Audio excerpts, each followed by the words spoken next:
kí gbogbo wa káàbọ̀ sí ilé mímọ́ Ọlọ́run ní òwúrọ̀ yìí. Ní ọjọ́ ìsinmi tó jẹ́ ìgbẹ̀yìn nínú oṣù kìíní ní ọdún 2019. À ń dúpẹ́ fún Ọlọ́run nítorí ààbò rẹ̀ lórí wọn àti tó kà wá yẹ láti wà ní ìsìn ní ọjọ́ òní. Mo gbàdúrà wípé bí a ti ṣe bẹ̀rẹ̀ àkàsọ̀ kíní nínú ọdún náà, Ọlọ́run á mú wa làádá oṣù. Àkàsọ̀ mọ́kànlá tẹ́kù, Ọlọ́run á mú wa làádá pẹ̀lú ayọ̀ àti àlàáfíà ní orúkọ Jésù. Ẹ jẹ́ kí á gbàdúrà. Olúwa, bí a ti ń lọ nínú ọ̀rọ̀ yín, ẹ jẹ́ kí ẹ̀mí mọ́ yín kó máa ṣáájú wa lọ. Ẹ jẹ́ kí ọ̀rọ̀ òde tí a máa gbọ́ ní òwúrọ̀ kó wá ṣe ìyanu nínú ayé wa. Bí a ṣe ń gbọ́ ọ̀rọ̀ náà, Olúwa, ẹ jẹ́ kí ìgbàlà, ìṣẹ́gun, ìtúsílẹ̀, ọ̀pọ̀ ìbùkún kó wọnú ayé wa wá. Ẹ wá bá wa pàdé lónìí ní ọ̀nà ọ̀tun. Ẹ jẹ́ kí a rí ìfọwọ́tọ́ yín ní àkọ́tún. Olúwa, ẹ sì sọ wá di ẹni àmì òróró àkànṣe. Àwa fi ọ̀rọ̀ yín nínú ìwé Áísáyà orí karùn-ún-ní-ọgọ́ta ẹsẹ̀ kọkànlá. Àwa fi ń gbàdúrà báyìí wípé bẹ́ẹ̀ ni ọ̀rọ̀ mi tí ó ti ẹnu mi jáde yóò rí, kì yóò padà sọ́dọ̀ mi lófo, ṣùgbọ́n yóò ṣe èyí tí ó wù mí, yóò sì máa ṣe rere nínú gbogbo tí mo rán. Ọ̀rọ̀ tí a máa gbọ́ lónìí yóò ṣe rere nínú ayé wa ní orúkọ ti Bàbá àti ní ti Ọmọ àti ní ti Ẹ̀mí Mímọ́. Àkọ́lé ìwàásù wa òun ni ọdún ìtẹ́wọ́gbà Olúwa. Ọdún ìtẹ́wọ́gbà Olúwa àbí ọdún ìdásílẹ̀ Olúwa. Ẹsẹ̀ wúrà wa ní àbú nínú ìwé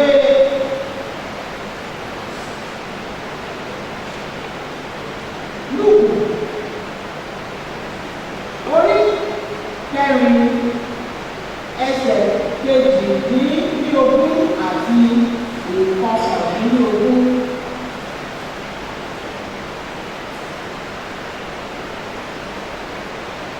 Èyí tí ó kà báyìí pé èmi Olúwa ń bẹ lára mi nítorí tí ó fi àmì òróró yàn mí láti wàásù ìhìnrere fún àwọn òṣòṣì àti láti rán mi wá láti ṣe ìwòsàn àwọn ọmọ oníròyìn jẹ́, láti wàásù ìdásílẹ̀ fún àwọn ìgbèkùn, ìtúni ríran fún àwọn afọ́jú àti láti jọ̀wọ́ àwọn tí a pa lára lọ́wọ́, láti kéde ọdún ìtẹ́wọ́gbà Olúwa. Láti kéde ìtẹ́wọ́gbà Olúwa.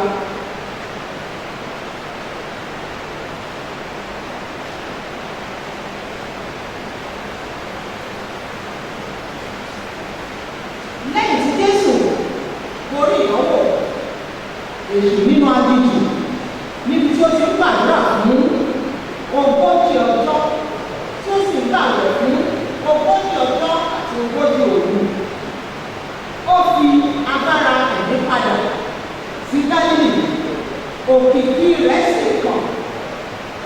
Jésù sì ń kọ́ni nínú sínágọ́gù ní ọjọ́ ìsinmi. Ó sì ka ìwé wòlíì Áísáyà orí kọkànlélọ́gọ́ta ẹsẹ̀ ìkíní àti ìkejì.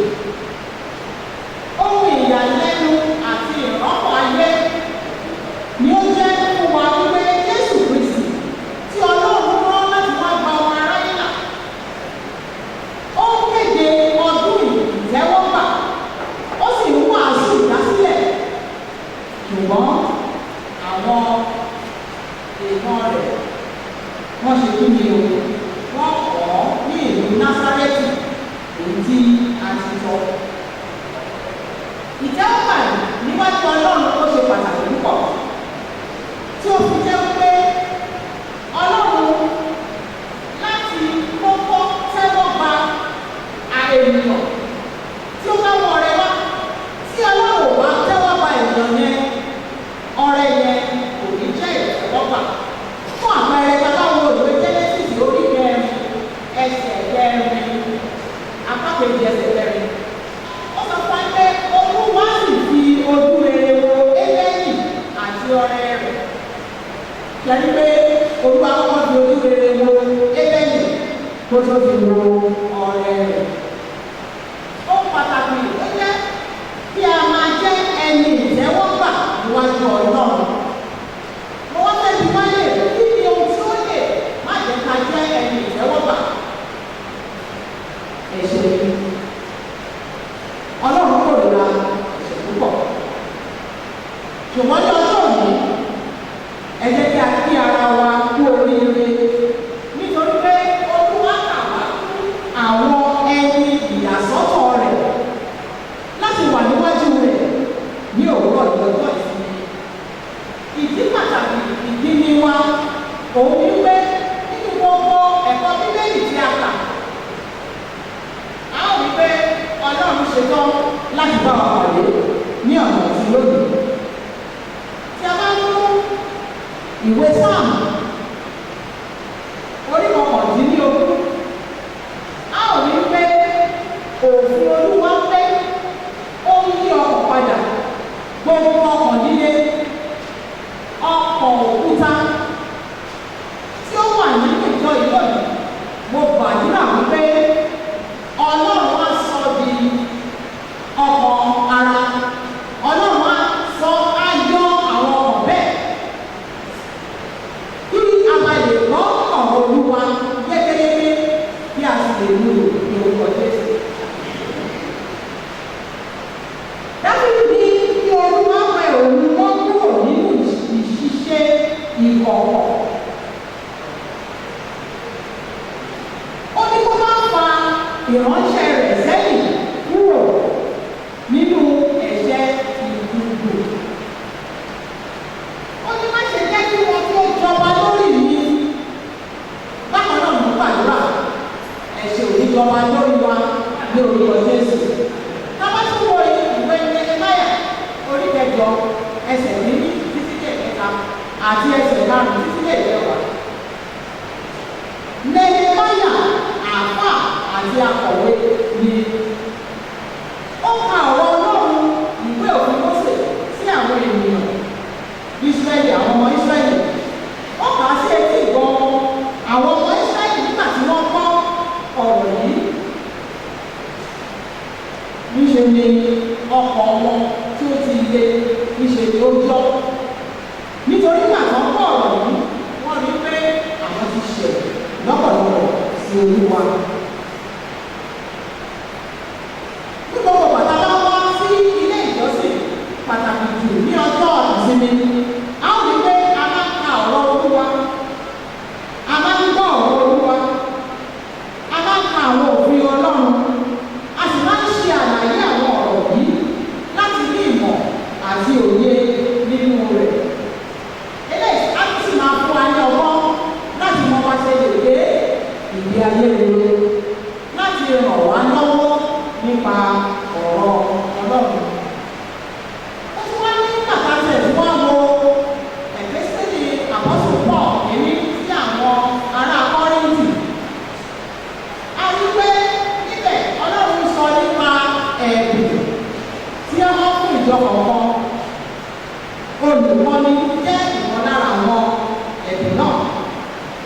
Tọ́ba rí àwọn olùkọ́ni nínú ìjọ wa, a ó rí pé wọ́n máa ń kọ́ wa láti máa gbà wá ní ìyànjú láti jẹ́ olùkọ́ni nínú ọ̀rọ̀ Olúwa.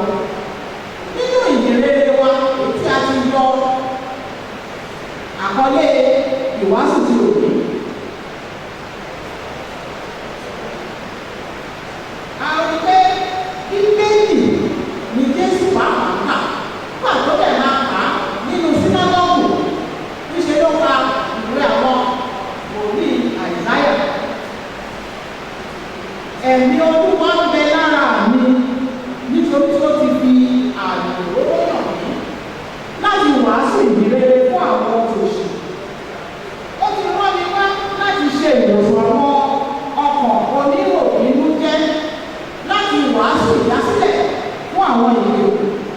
ìtúnú ní ríran fún àwọn afọ́jú àti láti jọ̀wọ́ àwọn tí a kà lára lọ́wọ́ láti kéde ọdún ìtẹ́wọ́gbà àti ọdún ìdásílẹ̀.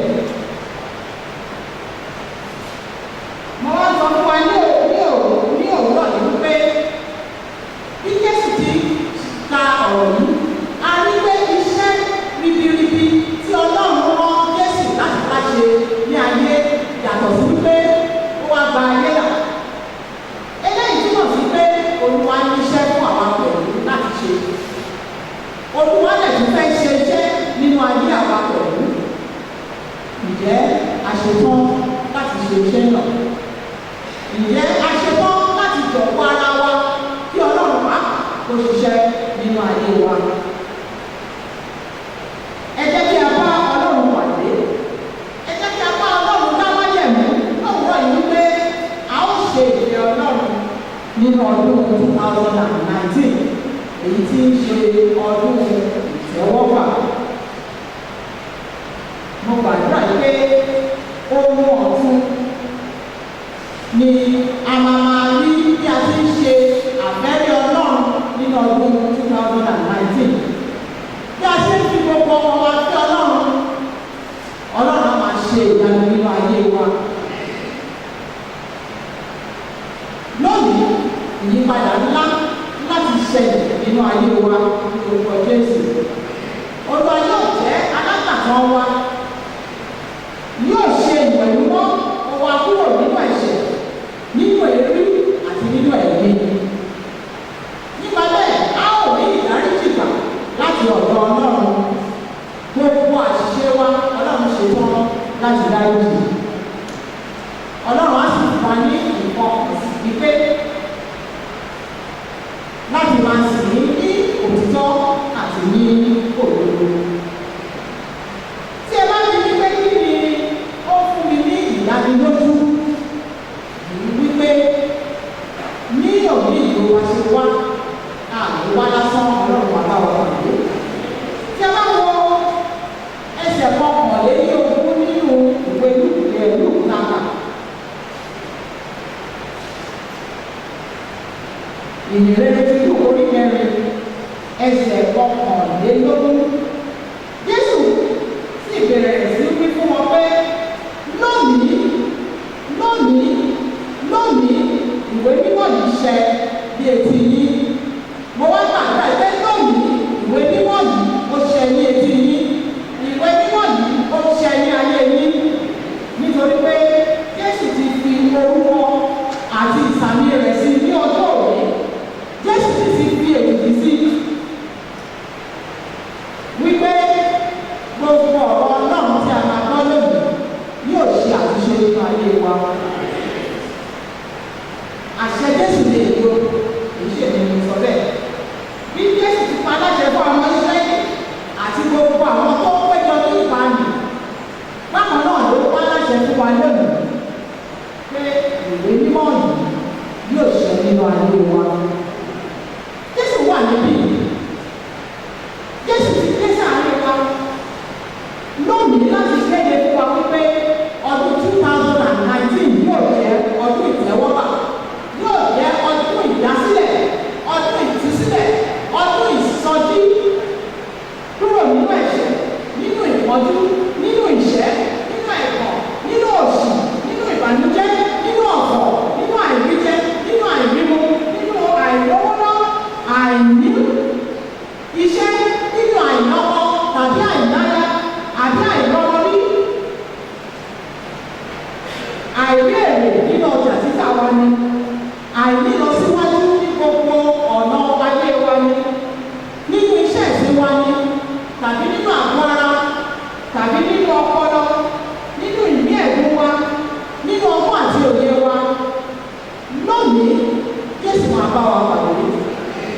Bákan náà, Jésù kéde fún wa wípé ọdún 2019 tí Ọlọ́run ti parí yìí, tí a sì ti bẹ̀rẹ̀ rẹ̀, a kò ní jábọ́. Ìbí ayé òní gbé wa lọ nínú ọdún náà. Gẹ́gẹ́ bí ọmọ Ọlọ́run ní tòótọ́ àti ọmọ Ọlọ́run olùkọ́ ọ̀sìn ní tòótọ́, a ò ní rí ìkọlù kọlu èṣù. Gbogbo ìgbà tí èṣù ẹ̀ṣẹ̀ ayé bá ń gbé ìṣe wọlé, ẹ̀mí Ọlọ́run èyí tí ó ń gbénu wa yóò máa mú wa lékè, yóò máa mú wa borí ní orúkọ Jésù. Ṣùgbọ́n ẹ jẹ́ ká yẹ ara wa wò. Ó ṣeé ṣe kó jẹ́ pé ìlú ìjọ ìyá bí wá sí. Ó ti ẹ̀ ṣe é ṣe kó jẹ́ pé àwọn bàbá ńlá wa lọ kọ́ ilé ìsìn yìí. Ó ṣeé ṣe ká wà nínú ẹgbẹ́ púpọ̀ ká máa jọ́sìn ní ọ̀sẹ̀ọ̀sẹ̀. Ó ṣeé ṣe kó jẹ́ pé à ń san ìdálẹ́wà wa, a ti ẹ̀ ṣiṣẹ́ ribiribi fún Ọlọ́run nínú ilé mímọ́ rẹ̀. Ṣùgbọ́n ọkọ̀ wá jìnnà sí Ọlọ́run. Bàbá wo ìwé Nehemiah nígbà tí wòlíì Ẹ́sà tó ka àwọn òfin Mósè fún àwọn ọmọ Ísírẹ́lì, ìṣẹ̀lẹ̀ ńlá ṣẹlẹ̀ nínú ọkọ̀ wọn. Ẹ̀mí ìsọjí, ẹ̀mí ìsọdọ̀tun ó wà ní wọn. Ará àdúgbò wa láti ọ̀dọ̀ Ọlọ́run nìkan ni ẹ̀mí ìsọjí àti ìsọdọ̀tun ti ń wá. Ìsọjí máa ń bẹ̀rẹ̀ pẹ̀lú ìyípadà kúrò nínú ìwà ibi tàbí ẹ̀ṣẹ̀ sí ọ̀rọ̀ Ọlọ́run, sí ìwà Ọlọ́run, sí pé ká máa fi ọkàn sí Ọlọ́run. A kò lè wà nínú ẹ̀ṣẹ̀ ká ní kí oore ọ̀fẹ́ kó máa pọ̀ sí i. Wòlíì Ẹ́sà fún omi ní ọjọ́ méje, wákàtí mẹ́fà nínú ọjọ́ kọ̀ọ̀kan ni ó fi ń ka ìwé òfin fún wọn. Ipa ńlá dẹ̀ ni kíka ìwé náà jẹ́ fún àwọn ọmọ Ísírẹ́lì ní ìgbàanì. Ìsọjí ṣẹlẹ̀ láàrin wọn. Wọ́n bẹ̀rẹ̀ sí ní pòǹgbẹ láti máa gbọ́ ọ̀rọ̀ Ọlọ́run. Bíbélì tiẹ̀ ní níṣe ni wọ́n sọ ojúbolẹ̀. Wọ́n di ojúbolẹ̀.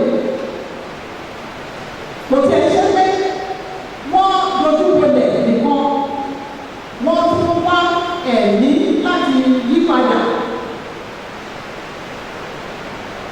Wọ́n ka ìwé òfin, wọ́n túmọ̀ rẹ̀ fún wọn. Ìwé náà yé wọn yékéyéké. Nígbà tí wọ́n gbọ́ ọ̀rọ̀ náà, Ọlọ́run là wọ́n lóye. Wọ́n wá mọ títóbi ẹ̀ṣẹ̀ wọn àti gbogbo àṣìṣe wọn. Eléyìí ló fi mú kí wọ́n dojú bolẹ̀, kí wọ́n sì bẹ̀rẹ̀ sí ní tọrọ fún ìdáríjì. Àwa ní pé ìbòjú tí èyí ti fi bò wọ́n lójú ó jábọ́. Òwú tí ọ̀tá ti fi bò wọ́n létí ó jọ sọnù. Mo gbàdúrà lóòótọ́ yìí.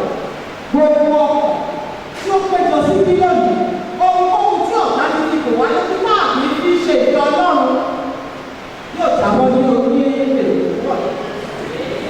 Ọkọ̀ ẹran wa yóò yí padà. Láti òní lọ, Ọlọ́run yóò máa mú ọkọ̀ wa kò pẹ́ fún ọ̀rọ̀ rẹ̀. Nítorí pé ọ̀pọ̀lọpọ̀ wa ń gbọ́ ọ̀rọ̀ náà, ṣùgbọ́n a kò fi ṣe ìwà hù. Ọ̀pọ̀lọpọ̀ wa ń gbọ́ ọ̀rọ̀ náà, ṣùgbọ́n a kò ronú nípa rẹ̀. A kò bọ̀wọ̀ fún Ọlọ́run tó. A kò tiẹ̀ ń ṣe ìwà kò sẹ́ni tó máa mú mi. Mo gbàdúrà pé Ọlọ́run yóò dáríjì wá. Tẹ́lá wo Jésù Kristi kí a tiẹ̀ lóyún nínú rẹ̀, ẹ̀mí mímọ́ ni a fi lóyún rẹ̀. Nígbà tí ó sì ń dàgbà nínú ìyìnrere lù gẹ́gẹ́ bí ìyìnrere Jésù Kristi gẹ́gẹ́ bí a ṣe gba ọwọ́ olùkọ́. Ní ẹsẹ̀ kejìlélàádọ́ta, ó ní Jésù ń dàgbà nínú ọgbọ́n, ó sì ń dàgbà nínú ojú rere ní ọ̀dọ̀ Ọlọ́run àti ènìyàn. Tó bá jẹ́ bẹ́ẹ̀, tí ẹ̀mí Ọlọ́run bá wà nínú wa, a ò ní pé ní gbogbo ọ̀nà wa ni a ti máa tẹ̀síwájú. Mo gbàdúrà pé Ọlọ́run á máa tẹ̀síwájú ní orúkọ Jésù. Nígbà tó tún wà ní ọdún 12 tí àwọn obìnrin mú lọ ṣe àsè ìrékọjá, fún ọjọ́ mẹ́ta ni wọ́n fi ń wa. Wọ́n rò ó ti wà láàárín wọn ni. Ṣùgbọ́n nígbà lẹ́yìn ọjọ́ mẹ́ta, wọ́n wá ní pé kò sí láàárín wọn. Nígbà tó padà lọ, níṣe ni wọ́n bá tó ń wàásù, tó ń kọ́ àwọn ènìyàn ní ẹ̀kọ́ nínú tẹ́lẹ̀.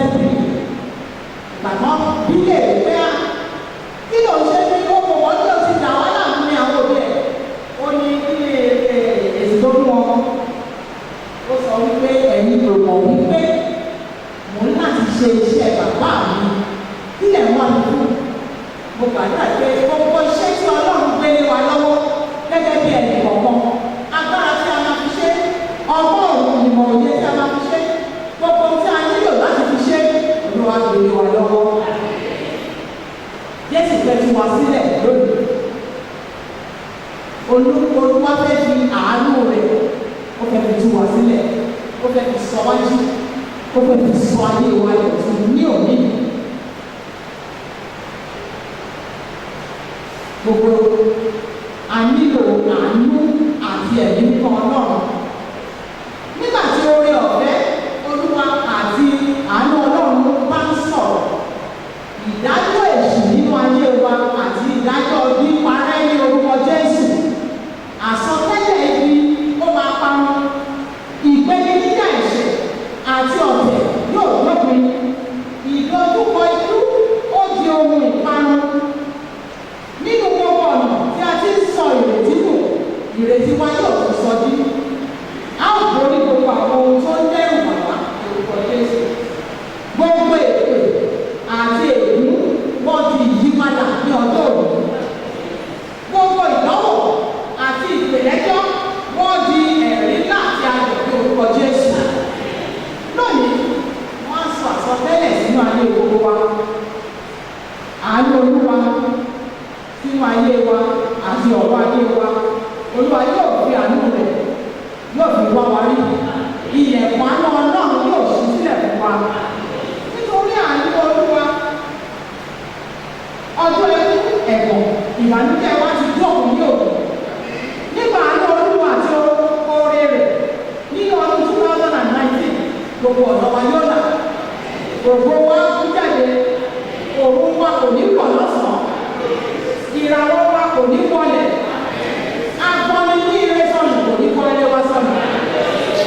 Nínú iṣẹ́ ìsìn wa, nínú ọkọ̀ wa, nínú ìlera wa, nínú àgọ́ ara wa, nínú àkówó wa ní ẹ̀kọ́ wa ní.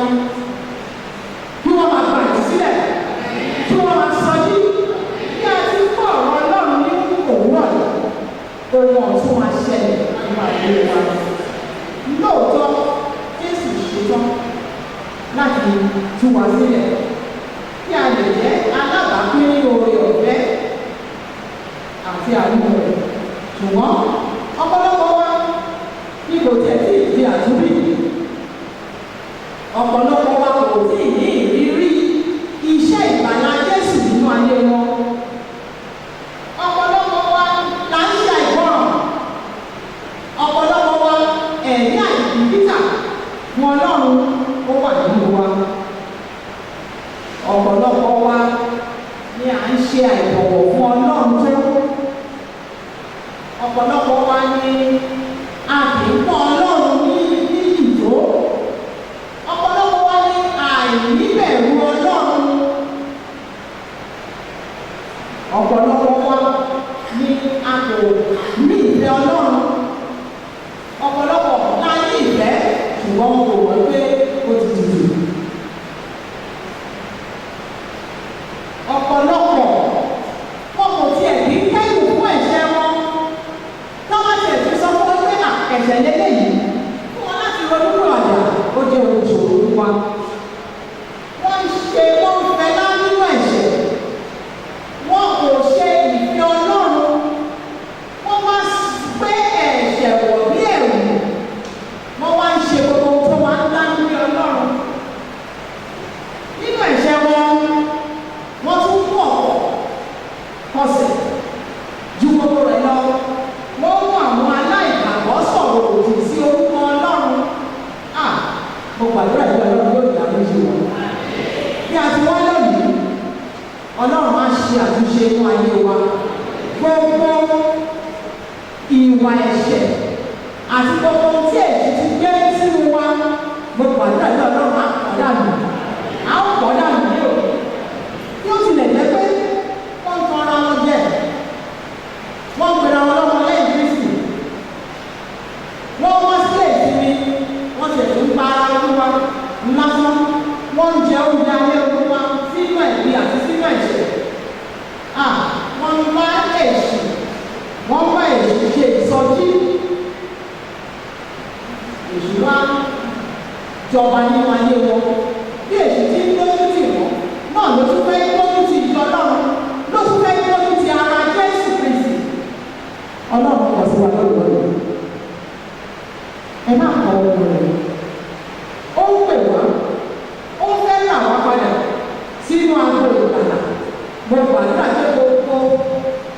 ọkàn tó ti ṣàkólọ Jésù tó pè wá padà wá sínú agbo náà ní òwúrọ̀ yìí. Ẹ jẹ́ kí a mọ̀ dájú pé kò tí ì pẹ́jù fún wa láti ṣe àtúnṣe. Nítorí Olúwa kò fẹ́ ikú ẹlẹ́ṣẹ̀ bí kò ṣe gbogbo olúwàdà. Gẹ́gẹ́ bí àwọn ọmọ Ísírẹ́lì ti olúwàdà nígbà tí wọ́n gbọ́ ìwé tí àlùfáà Ẹ́sírà tí ó kà fún wọn. Ẹ jẹ́ káwa náà máa ṣetán láti olúwàdà lónìí. Mo gbàdúrà pé gbogbo irọ́ bẹ́ẹ̀ torí ọ̀pọ̀lọpọ̀ wá àwọn àti wọn lè jọ ara wọn kúrò nínú ẹ̀ṣẹ̀. Mo wá gbàdúrà pé lónìí Ọlọ́run á ràn wá lọ́wọ́ láti yọ ara wọn kúrò nínú ẹ̀ṣẹ̀, láti sìn lópin, láti sìn parí eré ìje wa yìí ní dáradára. Ìjọba ọ̀run kò ní bọ́ lọ́wọ́ wa. Ayọ̀ ojú òní á bá wa kalẹ̀. Ayọ̀ ojú òní ló ní ayọ̀ ojú òní á bá wa kalẹ̀ ọdún ayé wa. Mo kí wa lẹ́ẹ̀kan sí wípé àpò ìrìnlẹ̀ àkáàbọ̀ sínú ọdún 2019. Ọdún ìtẹ́wọ́gbà Olúwa, ọdún ìdásílẹ̀ Olúwa. Nítorí lónìí ìwé mímọ́ yìí ṣe ó ṣe ní etí wa àti nínú ayé wa àti nínú ọkàn wa. Màá fẹ́ ká wá gbàdúrà ká wá bá Ọlọ́run làjà torí gbogbo wa ẹlẹ́ṣẹ̀ wa. Tí a bá ti mọra wa gẹ́gẹ́ bí ẹlẹ́ṣẹ̀ Olúwa ṣe tán láti dáríjì wa. A máa wí báyìí pé ẹ máa wí tẹ̀lé mi. Mo ṣe ìdí pé nínú ọdún 2019 kí Ọlọ́run ràn mí lọ́wọ́ láti má dànù bí mọ́. Mo pinnu pé mi ò ní ṣe àìwárọ̀ mọ́. Mo ṣetán láti máa polongo Jésù Olúwa, ṣùgbọ́n mo nílò ìrànlọ́wọ́ rẹ Olúwa. Mo nílò àánú rẹ Olúwa. Mo nílò oore ọ̀fẹ́ rẹ Olúwa nínú ọdún yìí. Mo fẹ́ kí ẹ bá mi rìn. Mo fẹ́ kí ẹ bá mi rìn ìrìn àjò mi. Ẹ ṣe ìràpadà ayé mi. Ẹ gbà mí lọ́wọ́ ìwà tìlú mi ni máa ṣe. Ẹ fi agbára ẹ̀mí lọ́wọ́ mi. Ẹ wá ṣe àtúnṣe ayé mi. Ẹ sọ mí dà nínú Kristi. Ẹ sọ mí jí. Ẹ tú mi sílẹ̀. Ẹ jẹ́ ọgbà mi. Ní ìgbẹ̀yìn ẹ̀rù mi wọ́n ní òkú kí n lè máa ní ìjọba ní orúkọ Jésù. Ìjẹ́ kílákàdúrà. Bàbá wa àti Ọlọ́run máa dúpẹ́ fún ọ̀rọ̀ yìí tí ẹ fi bọ́ wa ní òwúrọ̀ yìí. A dúpẹ́ fún ìdáhùn sí gbogbo àwọn ìbéèrè wa. A dúpẹ́ nítorí pé ẹ ti sọ wọ́n di ẹ̀rí ńláńlá fún wa. Olúwa, ẹ fi ẹ̀rí titun sí wa lẹ́nu nínú ọdún 2019 yìí. Kí ẹ bá wa rin ìrìn àjò wa. Kí ojú kó má ṣe tì wá. Kí ayé kó má ṣe bèrè wípé níbo ni Ọlọ́run wá wà. À ń tọrọ àbẹ̀rẹ̀ ní orúkọ ti Bàbá àti ní ti Ọmọ